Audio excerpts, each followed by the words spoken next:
Hello, everybody.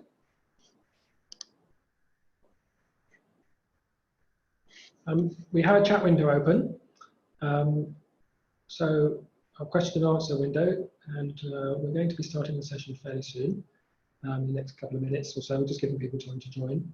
But as we're going through the presentation, which will take about half an hour or so, if you'd like to ask questions in the question and answer window, you're very welcome to do so. We will answer some of them as we go along, if we can, and others we will leave to the end of the second half of the open day and answer them in the later part of the session. And there'll be a chance to ask more questions then as well. And so we'll have an hour of time.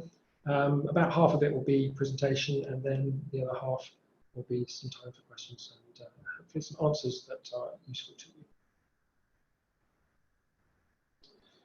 If you're here, would you be able just to introduce yourself, perhaps briefly, in the either the chat or the question and answer? It'd be great to know who we've got with us.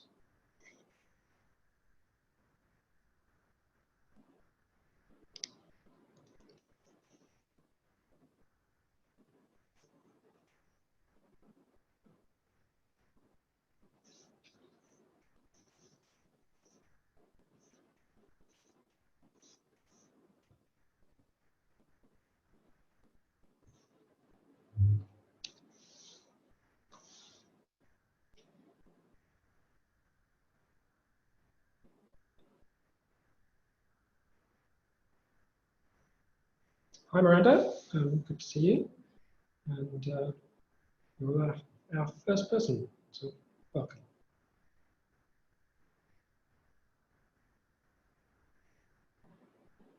What's your, whilst we're here, what's your background? What sparked your interest in this course?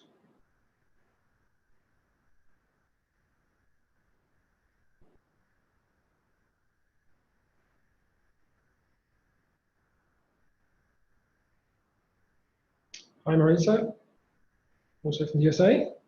You're very welcome too. Would you like to share a little more about yourself, about your background? It helps for us to know who we're talking to and to know what the background is. Oh, Hannah, welcome Hannah from Panama. Architecture, that sounds very relevant to me. And Miranda, you're on mechanical engineering, just like me. And I also wanted to develop devices in assistive technology, and I've been doing it for quite a while now. It's a really interesting field to work in.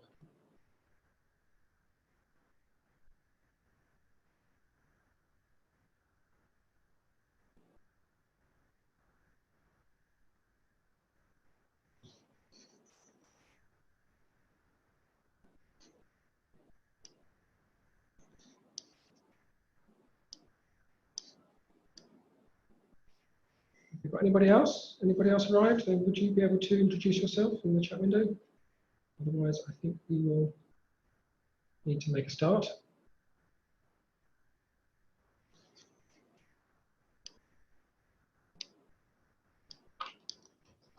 Oh, thank you, Marisa. And psychology and fashion design, that sounds really interesting. That's a very human design area, isn't it, really? Okay, I think we should make a start. It's 6 minutes past 2 here in the UK in the afternoon. It's a sunny day, and let's tell you about what we're doing. Oh, Harry, welcome. Sustainable business. Where are you from, Harry? And can you not, Harry? Can you not hear us?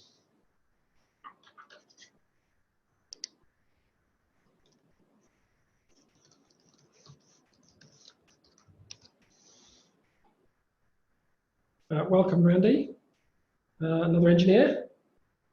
Oh, Harry, you're in Leeds. I wasn't sure from your message, Harry, if you've got trouble hearing us. Could you just let us know if you can?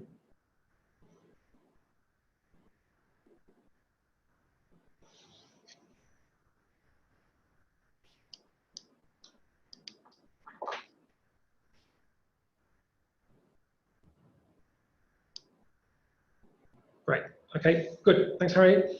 We will make a start. Galaxy J6. Also welcome.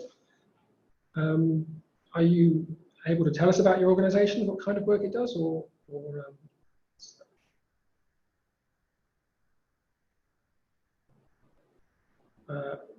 where is your organisation based?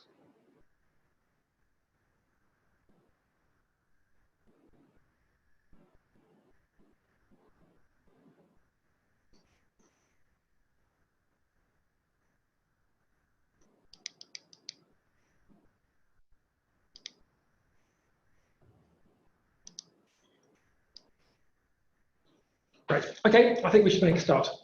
Welcome.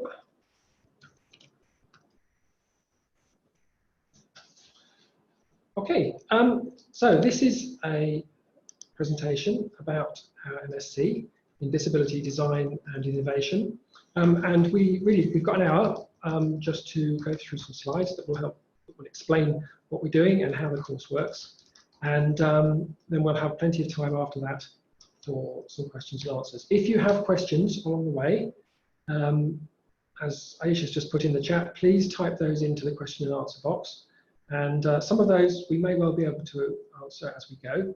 I hope we can do that for most of them, but there may be some that perhaps need longer responses that we will want to leave to after the presentation. And there will be plenty of time for questions. So if you have got questions to ask, please ask them, and we will work through our list and answer them as best we can. We're also planning on collating the questions that you asked today and in the other sessions into a frequently asked questions list. So I think that would be helpful too. Okay, right, first slide. So yes, this is about our MSc with Disability Design and Innovation, and each of those words is important to the course. It is about disability and disabled people, and one of the things we explore in the very earliest parts of the course is actually what disability is and what it means to people in different contexts. We do lots of work on design, and because design is a skill and one that you can practice and work on, and one that's acquired really through practice with a bit of theoretical presentation, we have lots of projects and opportunities for you to practice doing design as well. And then there's the innovation part, which is, design's wrapped up into innovation very intimately, but innovation is more than just design. It's also about turning good ideas into things that people can use and that make a difference. And for us, it's very important that good design leads to great products. It doesn't just stay as knowledge and good ideas. So we have quite a diverse team. I'll just run through these individually. Kathy Holloway is the director of the Global Disability Innovation Hub, and she's one of the founders, along with Ian McKinnon and Vicky Austin. We'll go into a little bit more into where the hub came from later. And there's me next. Hello, everybody. Young Jun is one of our lecturers, and he's a researcher working within the UCL Interaction Centre. He has expertise in physiological computing and in measuring and detecting people's emotions. My own work, I probably should have said, is around children with disabilities and trying to enable children to move and to do the things that they want to do. And I've been working in mobility and in seating.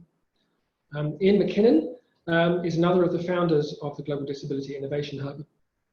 He is one of our lecturers, and he teaches on inclusive design in the built environment. Ian has the distinction of being the accessibility consultant for the Olympic Park here in London, and was instrumental in creating the environment that we work within here east.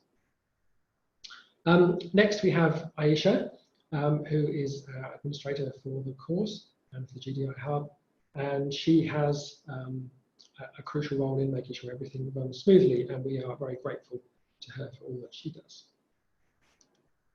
But we're not just at UCL. So Mikko and Antonius are both from Loughborough, London, from the London campus of Loughborough University. And Antonius is our principal design lecturer and teaches in term 1 on design thinking. Now that's not just about product design. This is about tools that you can use to design all sorts of different things, from services and products, even policies and so on as well. So it's a very broadly applicable course, and it's we're really trying to give you transferable skills that you can use in other contexts.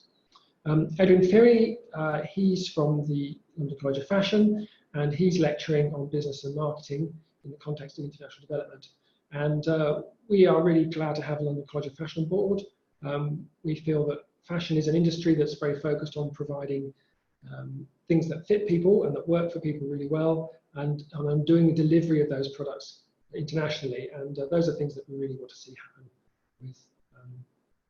with our international development and disability innovation as well.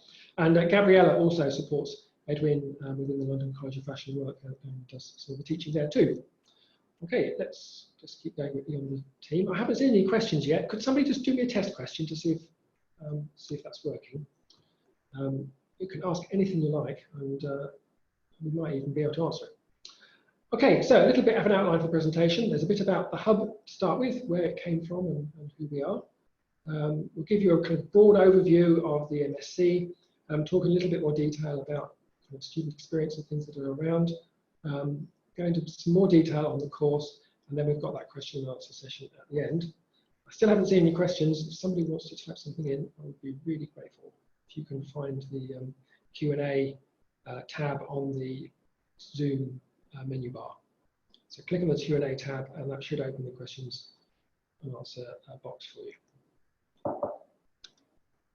Okay, so let's make a start. First question from Miranda. So I'm actually going to answer that now. Thank you, we've got an answer. So answering live, let's see how this works. So Miranda, yes, students work with lecturers. Each student has a tutor who's allocated from among the professors and lecturers on the course. So that person is there to advise and provide guidance and help to the student. We do lectures as a group rather than lectures in a smaller context, but there's plenty of opportunities also to do project work and to work more closely with the professors in that context as well. Okay. Oh, good, questions are working. Okay, so the MSc is held at the Olympic Park in London at Here East. If you look it up on Google Maps, you can find it there near Stratford. It's a fairly new building. It was created. This Here East Park was created for housing the world's press during the Olympic Games. But it's a innovative, accessible environment. And it's a great place to work.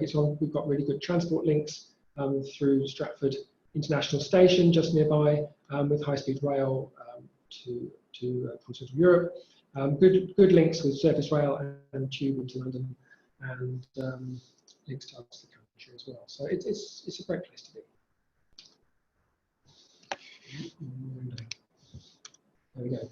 So the Global Disability Innovation Hub started with the Paralympic and the Olympic Games, which were the first time really that they had been in London, that they had been properly integrated and run as a single event. And it was a wonderful occasion, and I know I attended some of the events that were run. But out of the Olympic Games, the Paralympics, there was a real strong desire to leave a legacy, and part of that London Olympics legacy is the Global Disability Innovation Hub. And it was a coming together of people who had been working in the Olympic Games and within the Olympic Park, and UCL, who are at the time planning on setting up some teaching and research space on the Olympic Park in East London. So the hub has three main strands. We are involved in supporting innovation and entrepreneurship. We're doing that in East London, and we're also doing that in Kenya and other parts of the world as well, and where we're supporting new businesses and entrepreneurs to get started and create amazing city technology. We also work in research and teaching, and we have an academic research centre based at UCL which does that work. We're talking about the teaching work today, and we also have a research programme covering a variety of different assistive technologies, as well as within UCL, as well as our much larger Assistive Technology 2030 programme, which is funded by the UK government. And that is a programme that's looking at understanding the delivery and application and the barriers to the delivery of assistive technology globally. And we're working in many countries, doing that with a number of different major partners. And then lastly, the last strand then is looking at policy and participation. And we are keen and are supporting the development of supportive policy, working with governments, working with NGOs and so on, to look at how, again, how assistive technology can be delivered to the 80% of disabled people in the world who don't have access to it. So we harness academic excellence, basically Academic Research Centre, innovative practice within AT 2030 and the AT Scale project that we're also involved in. And we like to work, it's important that we work with disabled people to tackle global challenges from a new perspective. We're working from the ground up. We want to make sure we understand the problems really thoroughly and that we're solving the right problems before we take them further. We're building a movement to accelerate disability innovation for a fairer world. You may have noticed that assistive technology is a growing field of research and of activity at the moment, driven partly by the GATE initiative and Chapal Kasnabis.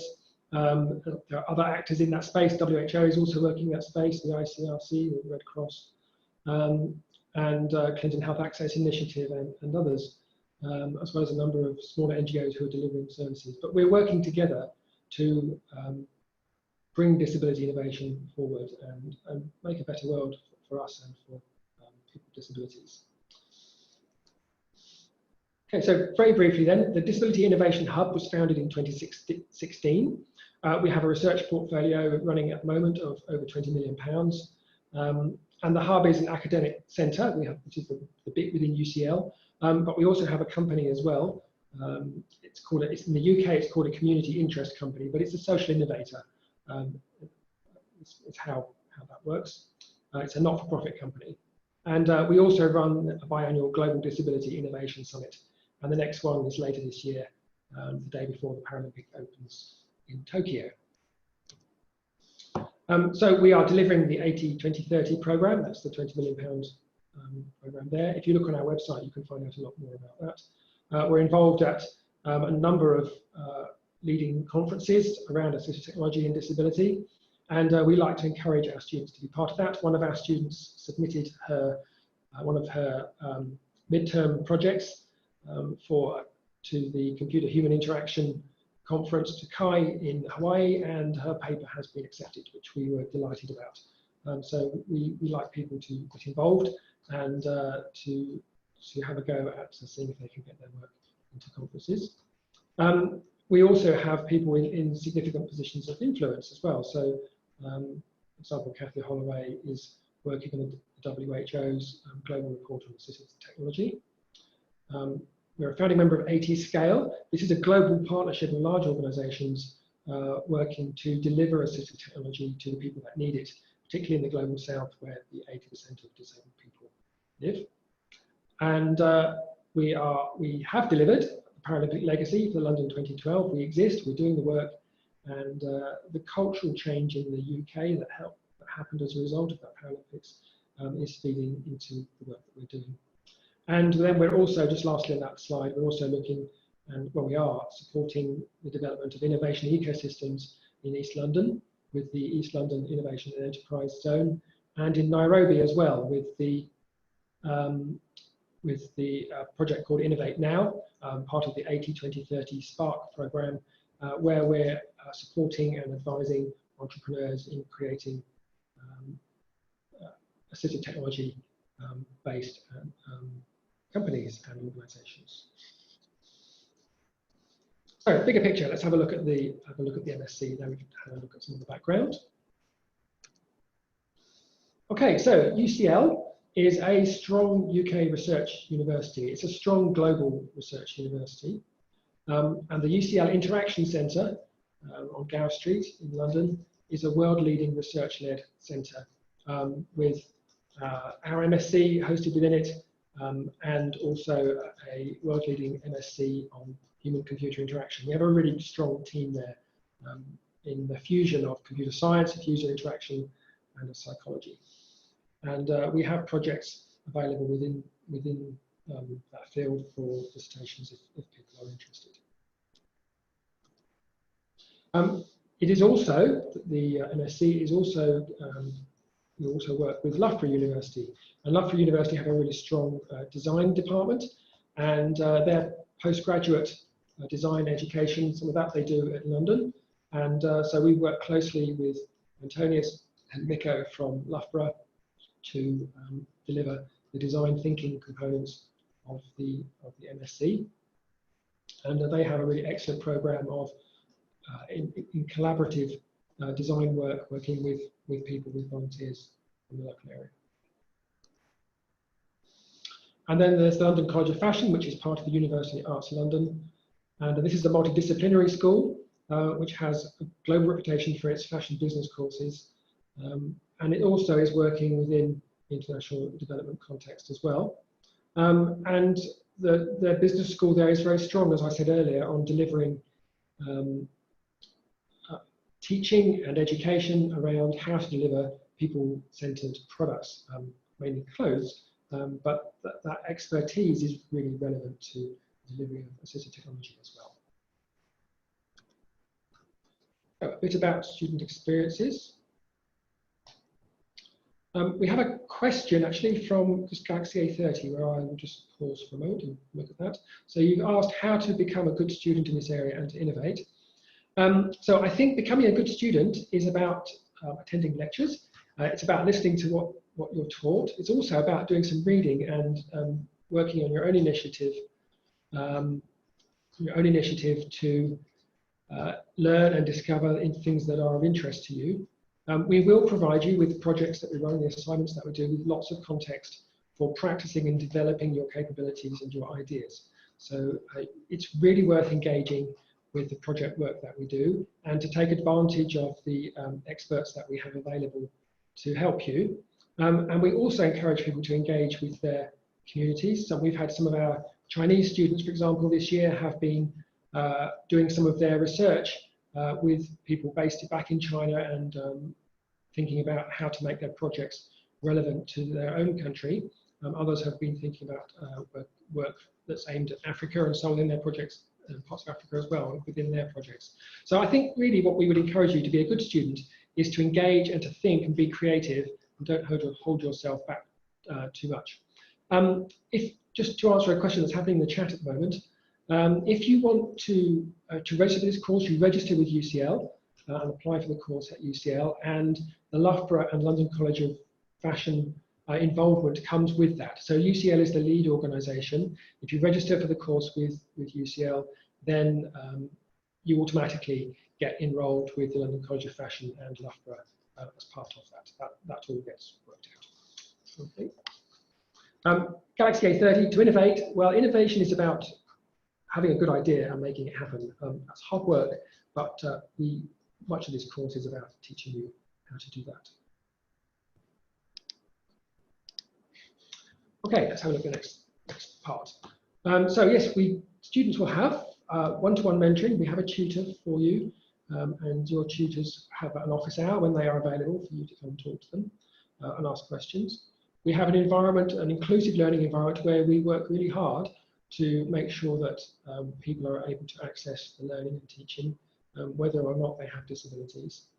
And UCL has mental health, wellbeing and disability support services as well as support services to support international students, particularly in their early days. It can be quite hard to come to a different country and start on a course in a language that's not your first language, and so there is support to help students with that and with finding accommodation and those kinds of things.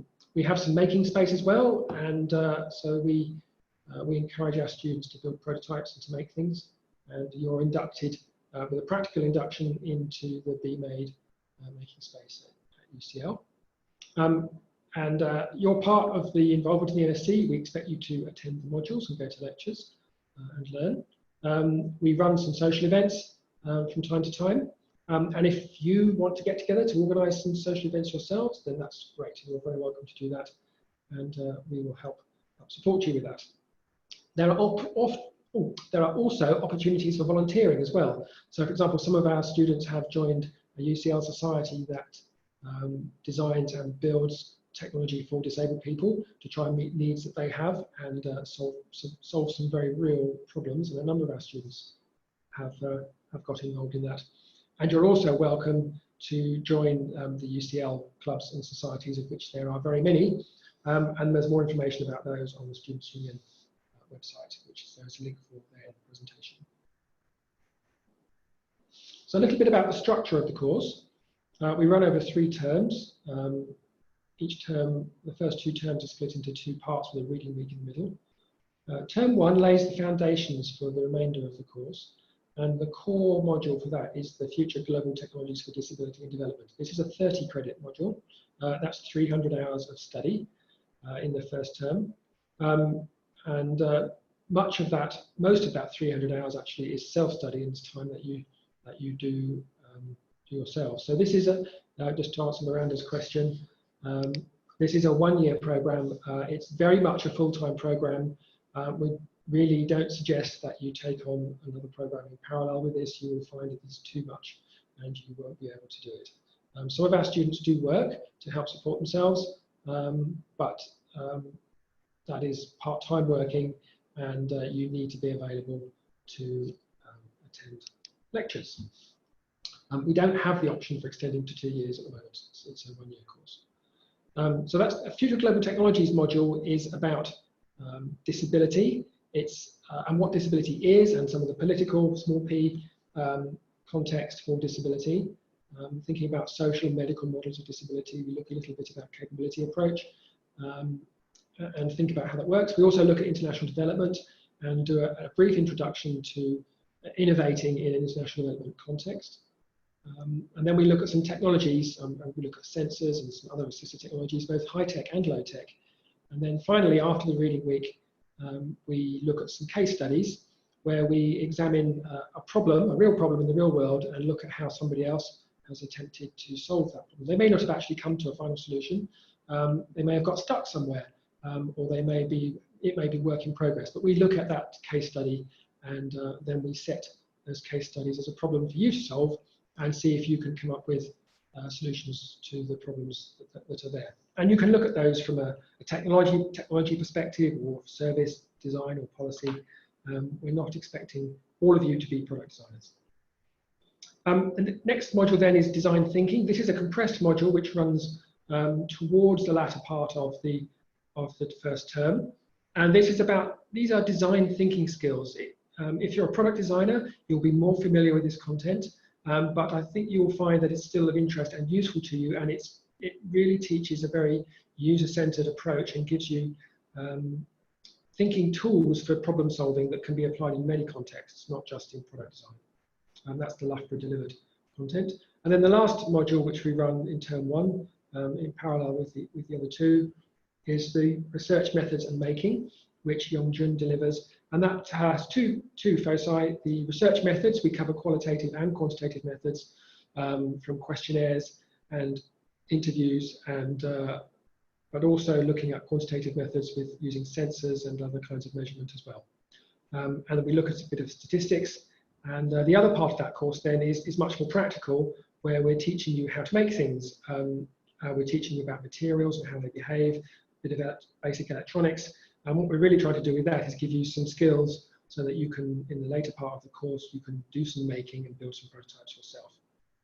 Again, some of you will have done those kinds of things before. Some of you, it'll be quite new and something that you've not done before. And we recognise that within this course, that there'll be a real diversity of skill and ability. And what we find is that most of our students are expert in something that we teach, and there will be an aspect of the course that you know really well, probably. But there'll be lots of it that you don't know. So what we ask is that you come to the lecture, so that you attend anyway, because you probably don't know it all. And that also, where you have expertise, that you're able to help support the other students who are perhaps having to work a bit harder. Everybody has their space where they know something, and everybody has their spaces where they don't know things. Hannah, to answer your question, the design thinking is not about fashion, it's not about products. You can apply the thinking that you learn there to fashion, and you will gain some useful skills which could be applied in that context. But the design thinking is really very much about trying to develop discipline-independent design thinking skills that can be used in many different contexts. Okay. So term 2, then we have 2 compulsory modules. There's the Applied Business and Marketing Strategy for Disability Developments. This is delivered by the London College of Fashion, Edwin Ferry, and that covers business and business model development and marketing strategy within the context of disability and international development. And that's a really interesting course. It's quite unusual in that context in which it is set. The other course then that's compulsory is the Collaborative Unit, which Loughborough deliver, and that's a group project course where you engage with the local community and you do some work with people to do some designing and solve some problems. You'll be doing some research along the way as well to understand those problems that you're looking to solve. And then we have 3 option modules that we offer. The first one is Accessibility and Assistive Technology that Kathy Holloway delivers. This is also a module that's offered on the Human-Computer Interaction Master's course that UCLIC run. And there is more of an HCI focus on this course. Kathy presents technologies and methods that can be used within HCI to make systems, applications and interfaces that are accessible to disabled people. We have then a course which is called Disability and Development, and this is more about gaining a deeper understanding of disability in the context of international development and in the global south. And that course is delivered by UCL and Nora Gross and her team. That's a really interesting course, and there's a lot of content in there, some philosophical thinking about disability and its role and the role of development within that context. Maritza, are there scholarship and funding opportunities for international students? We have 3 scholarships which are available for disabled students at 2 different levels. There's a gold and a silver scholarship. Those are available to international students. I believe UCL also has some opportunities for international students as well, but Aisha's just checking this, what UCL have. Last year we did have some international scholarships. I think UCL has some as well, and there are also the Snowden scholarships, which can be applied for more generally, which aren't necessarily particularly aligned with our course. So there are opportunities, but that's something that we will come back to you on later. Okay. The next module then, option module, is Inclusive Design and Environments. This is delivered by Ian McKinnon. So Ian is expert in the design of inclusive built environments, having acted as the consultant accessibility for the Paralympic Games here in London. And Ian's teaches again about inclusive design methods and about good practice and poor practice in the design of inclusive environments as well, and looking much more at the physical environment. And he uses the Olympic Park as a case study, and there you will spend some time walking around the park with Ian, developing your understanding of what works and what doesn't. The 3 disability scholarships are specifically for students on this course. Yes, that is correct. Just to answer that question again. Okay, then the last part of the course is the dissertation. This runs mostly from May, June, July, August. You'll spend all of your time on that project during that period of time, and a couple of months before that, you'll be developing your proposals.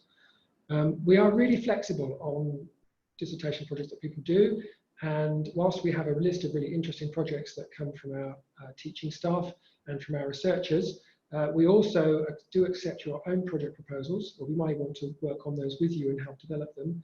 But we are open to interesting proposals for projects that you want to do yourself. And we have projects ranging at the moment from working on technology to support children with Rett syndrome, but also all the way through to power mobility and accessible ways of presenting information about insects in a museum. So it's really some really diverse project opportunities there as well. We have some HCI projects in there too, and those are all just getting underway at the moment. We also are quite flexible as to how dissertations are assessed as well. So we recognise that not everybody is able to write vast quantities of words, and we also recognise that some things are there's real value in building and presenting artifacts as well. So we like to see people make things, and we will give credit for manufactured prototypes within the dissertation process. Okay, let's have a look at the, I've done a bit of this work already. So Future Global Technologies, this is one of our core modules. We look at disability, citizenship, rights-based claims, so understanding the UN Convention on the Rights of Disabled Persons, for example. We look at technology innovation for disability. We look at the practice of disability inclusive social development. That's more so in a global south context. And we look at the challenges from emerging technologies as well, and understand some of the AI, for example, is posing some interesting questions about autonomy and about trust and so on at the moment, which are worth looking at. And then we do those case studies that I mentioned earlier. There's a few examples of the kinds of things that we can do. This year, we spent time looking at power mobility for under fives in Kenya, and we had some really creative solutions that were proposed to that delivery, both in terms of technology and service design, and thinking about the policy associated with that as well. Research methods and making. So again, this is about prototyping, about making things and delivering things, and doing some coding, a bit of electronics with the Arduino. We look at structured and semi-structured research methods, questionnaires, participatory methods, ways of involving people to find things out, to find out their opinions. And then some statistics and data visualization as well, how to present and make the data and understand the data that you collect, what they mean and what don't they mean, I think is also an important thing to understand as well. It's very easy to draw false conclusions from statistics, or perhaps present them in a misleading way, and we want to make sure that you understand how to read statistics that you see and also present them meaningfully and accurately. And then lastly, for term one, the design thinking module. And this is, as we say there, a systematic design-based approach. There's lots of practice at doing design and thinking about user-centered innovation opportunities. So you'll use a range of design thinking tools. You'll know how to choose the right tools for the design work that you're doing, and have a systematic approach for complex projects to break the problem down, make sure you're solving the right bits of the problem and using the right tools to do that. I think for me, as an engineer and designer, the most valuable tools that I took out of my design education were the ability to know how to tackle complex problems that I hadn't seen before. And that's what we want to teach you within design thinking. The collaborative unit then in term two, this is about project-based teamwork and working together as a group, but also working with people from our local community as well. And so term one runs from October to December, Miranda. Term two runs from January to around about the end of March. And then term three runs from partway through April through to the end of September. The collaborative unit then, we're also looking at critical inquiry, about understanding and knowing how to ask the right questions, and working with stakeholders, other organisations and corporations. There's lots of collaborative working within that, which is why it's called the collaborative unit. Business and marketing. So we want you to be able to have the knowledge you need to be able to launch a new development, and to be able to set up a company or another organisation or something within an organisation and make it work. So we'll try and give you an overview of all the skills that and knowledge that you're going to need for doing that, and that's delivered within the London College of Fashion's business school. So it's a good, strong delivery partner for us there. Dissertation, we talked a bit about that. I won't spend too long on this slide, but because I think I've covered this already, but just suffice to say that we cover a broad range of topics, and we're really interested to hear from you if you've got any good ideas. And you submit your portfolio of work at the end, which can include some written work, an artifact and other supporting materials. Sometimes people make videos. We love to see videos. And we want you to develop your communication skills as well as developing your making and your research and engagement skills as well. And that doesn't have to be about product design. That can also be about policy and service innovation as well. So that's it for us talking at you. we'd love to know if you've got any other questions. Now's the time to ask them. I'm just going to show you a few other slides. I'm not going to talk to these particularly, but I think they'll be of interest to you. But please ask some questions as we go anyway. This is, oh, that slide's broken. This is, you can just see where we are in London with the River Thames running through the bottom there. We're on the Olympic Park. Student cohort, Miranda. Cohort this year was 19 students, and we're planning on growing that a bit for next year. We're aiming for 22. So it's not huge. It's a small enough group that you know everybody, and that you'll be able to, but big enough to be able to divide into a reasonable number of subgroups for group project work and so on. Application deadline. It will be July. We haven't announced the date for that yet. But Aisha's just looking it up for me now. So 10th of July. We have it, 10th of July. Okay, 10th of July is the application deadline. That's an application to UCL, not to Loughborough and not to the London College of Fashion. Please make sure you apply to the right place. Bachelor's degree, you can apply with a lesser degree than that. That's okay, but we don't make any promises to accept you and offer you a place. I think if you're coming in with a lesser degree than what we're asking for, you need to have demonstrated your capability in other ways. So we would want to see perhaps some experience of working, or some other work that you have done which demonstrates that you are of sufficient caliber to be able to work on this course. This is quite a high demand course. There are a lot of hours needed of self-study, and you do need to be able to keep up with what's happening. Rolling acceptance, I think we do. Notification of acceptance, we don't have a strict schedule for that, because sometimes there's, depending on people's applications, we need some time to consider those sometimes. But we do try to, I'm just looking at Aisha just to confirm I've got this right. We do try to let people know as soon as we can, rather than just notify everybody in the block at the end. So if you are looking at other places and wondering whether you'd be accepted here or not, then we would be aiming to let you know within a reasonable amount of time, rather than just leaving it to the end. Any other questions? There's another slide for you to look at just here whilst we do that. Some term dates for you.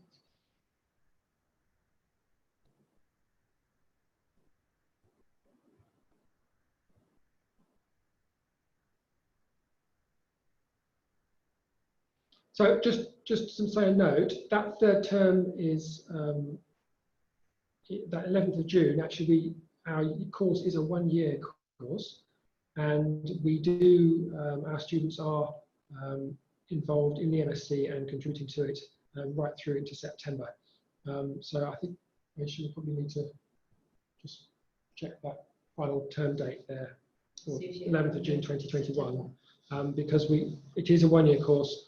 And for those students who are on Tier 4 visas, then you are expected to attend the course and be part of that until conclusion. Reading weeks. Okay. Well, it is what it says on the tin. So a reading week is a week when we don't teach you.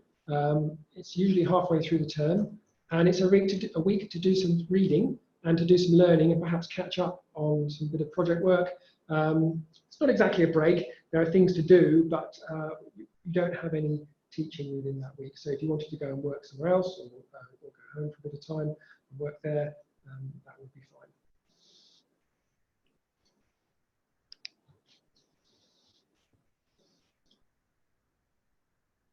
Do we have connections or opportunities for internships in similar topics? Okay, if you want an internship, we do have connections with many organisations around the world. I think the thing to do would be to discuss that, and we could see what we could organise when you're here. We don't have a formal internship programme at the moment. We would like to have one, but that's not something we have in place currently, having just started our MSc this year. So yes, we do have connections, and we can help with that, but that's not something we have a formal process for at this time. Opportunities to be a research assistant or graduate teaching assistant. Yes, there are. I would just want to make sure that you have time to do that. So I think if you wanted to be a teaching assistant on another course, as long as that fits in with your time, I see no reason why you should not be able to do that. That may help with some of your income, perhaps, if that's a challenge for you. That again is something where we don't have a formal program set up for that, but we do have opportunities which arise both within our own department and elsewhere.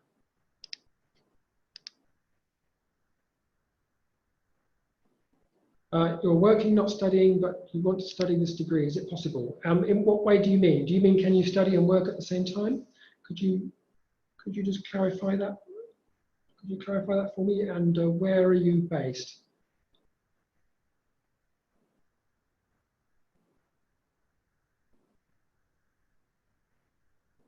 I think the course, I've been to give you a bit of an answer whilst you have a think.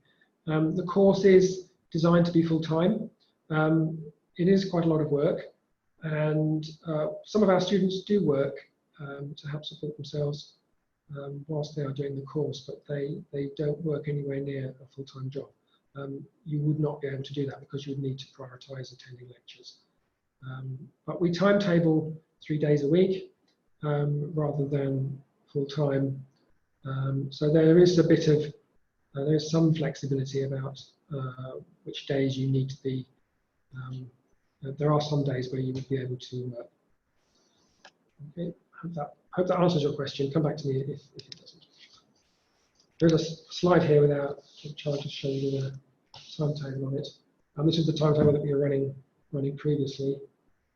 So you see, we had Wednesdays free, term 1, and term 2 we had Mondays and Fridays free, which we're running at the moment.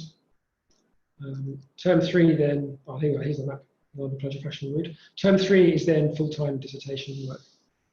So you just get on with that, and we make sure we meet regularly with you to support you.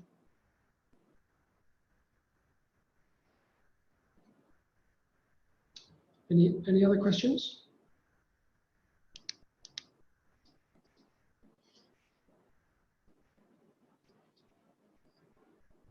Okay, we haven't got any more at the moment. We are going to stay online until the hour is done, until 3 o'clock. So if you want to ask anything else, if you think of something a bit later, please do ask, and we will do our best to answer those questions for you.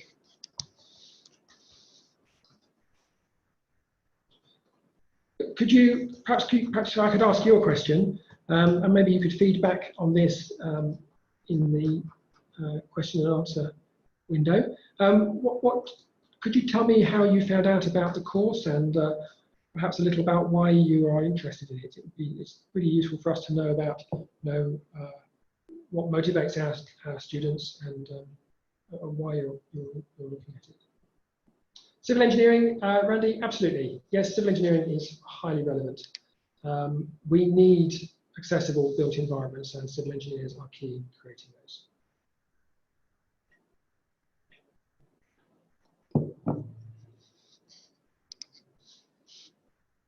We have actually, I'll answer that a bit more broadly, because we have a really diverse range of students on our course this year, and backgrounds of some of them include engineering, human-computer interaction, psychology, arts. We have an artist who has some serious technical skills.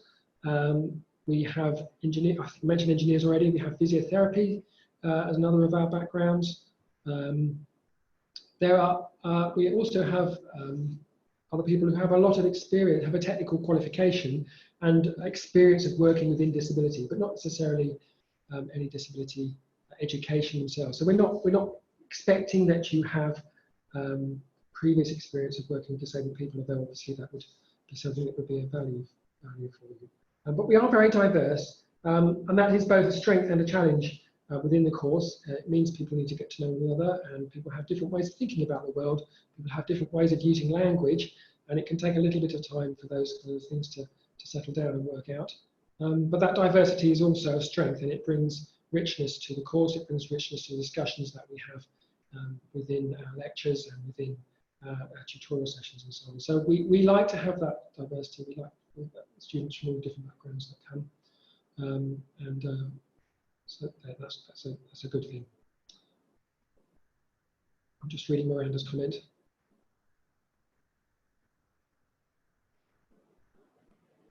Oh, thank you, Miranda. Well, I'm glad that with that list that you were able to find us, because I think that's a good summary of the key terms that we would want to be found on. So thank you for that.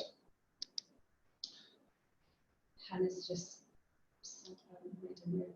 I think that nowadays we should make all designs talking about architecture accessible for people with disabilities. That's a really good point. Yes, Hannah, absolutely. You're right. You're right about that. And all design, whether it's architecture, built environment, should be accessible for people with disabilities. And there's different amounts of progress towards that ideal in different parts of the world, and even variation within environment. London's not too bad in some respects. For some of our international students, London's been great, but that's because of where they've come from, and it's been quite a significant contrast to them.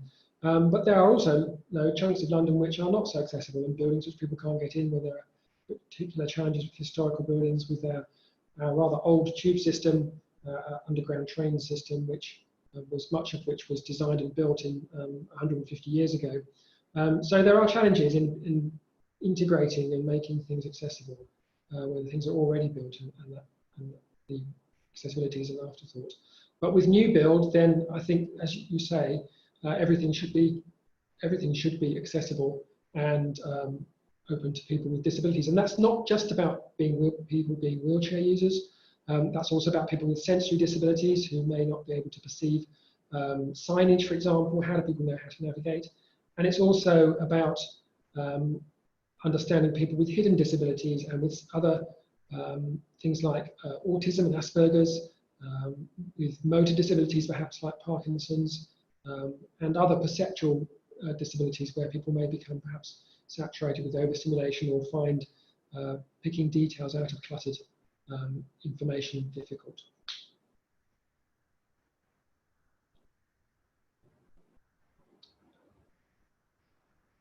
Yes, Hannah. So I think this would be a context for you to keep learning about new technologies. And we do talk about some really simple technologies. Ian, particularly in his built environment, some of his considerations are very low tech things which don't cost lots of money to do, which can make a big difference. But then we also look at AI systems. We do a little bit on robotics and so on as well. So there's a really broad range, and we should be thinking about accessibility in all of those contexts.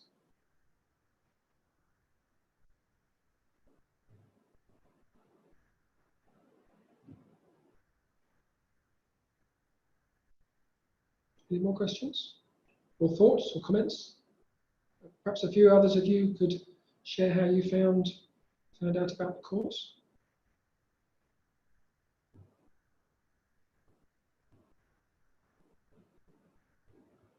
We just, again, while you're thinking, we will be running some other open days like this one, as well as some physical open days too.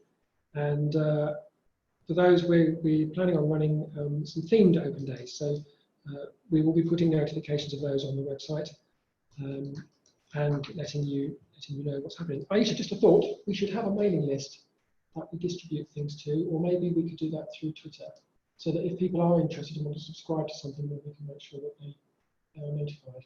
Is it this group? So with this group and other people that wish to subscribe, perhaps we could. So we do have a Twitter account.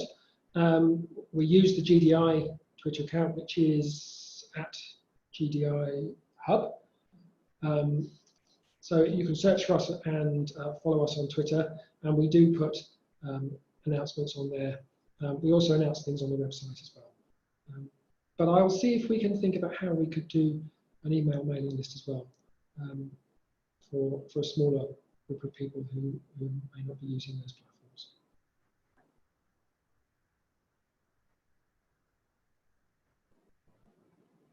You're welcome, Galaxy J6.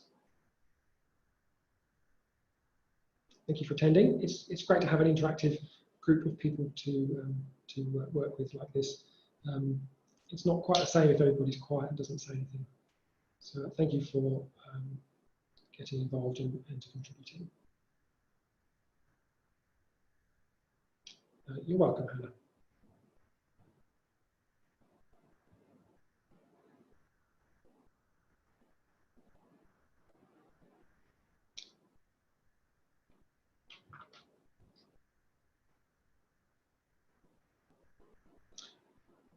Thank you, Randy.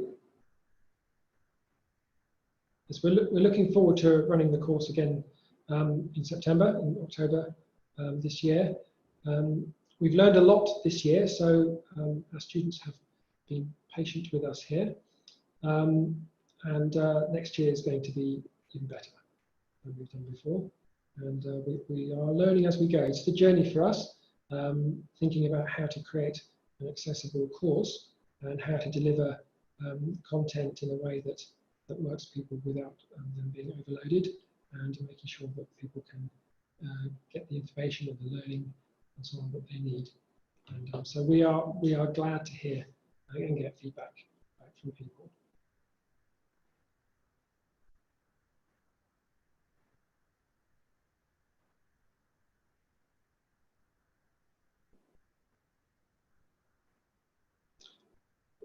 You're welcome, Miranda.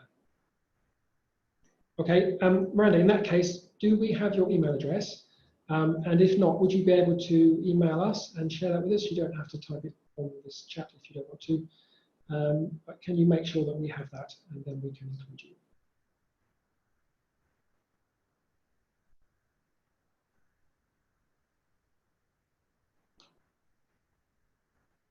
Actually, Miranda, you can probably, if you do the settings right, you can probably send a text on the chat that's directed only to panelists rather than to everybody if you want to use that. And there's Aisha's email address, so you can email her if you want to be part of an email mailing list.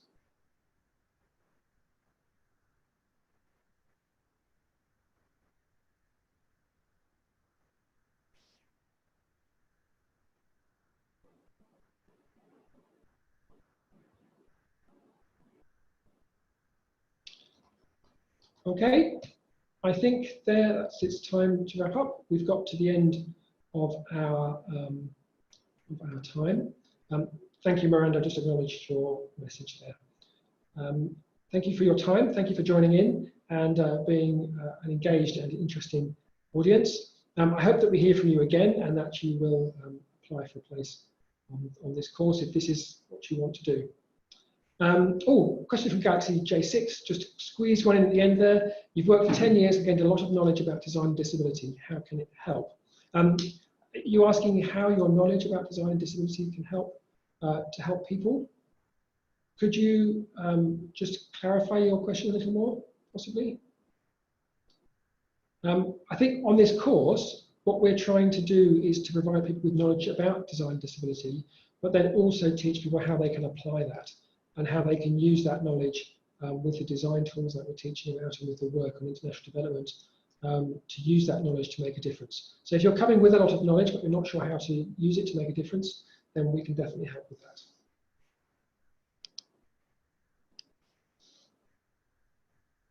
Okay, it's 3 o'clock UK time. Thank you very much for attending. We are going to wrap up there and maybe catch you another time at one of the future open days. Thank you for those of us that sent us your email addresses for the potential mailing list, and we will look forward to seeing you again. Thank you very much.